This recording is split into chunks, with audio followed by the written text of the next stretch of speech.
الحمد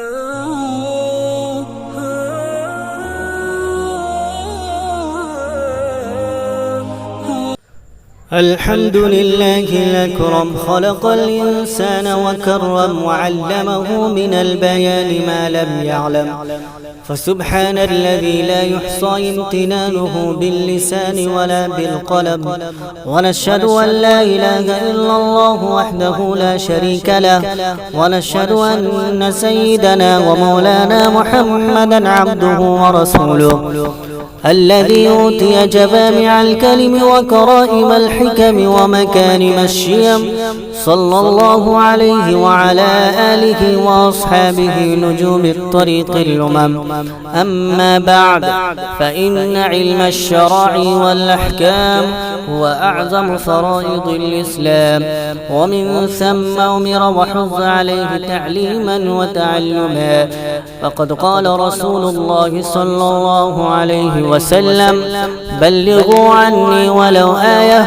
وقال عليه الصلاة والسلام: من سلك طريقا يلتمس فيه علما سهل الله له طريقا إلى الجنة.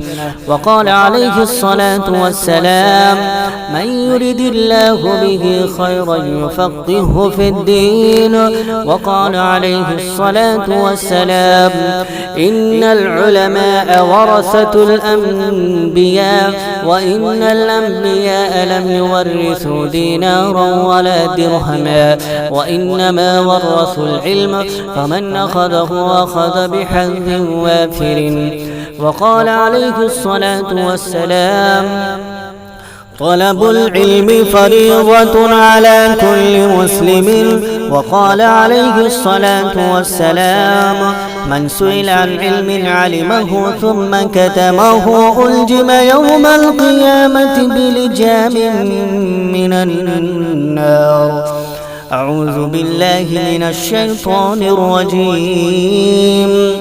أمن هو قانت آناء الليل ساجدا وقائما يحذر الآخرة ويرجو رحمة ربه، قل هل يستوي الذين يعلمون والذين لا يعلمون، إنما يتذكر أولو الألباب. بارك الله لنا ولكم في القرآن العظيم، ونفعنا وإياكم بالآيات والذكر الحكيم، إنه تعالى جواد كريم ملك بر رؤوف رحيم.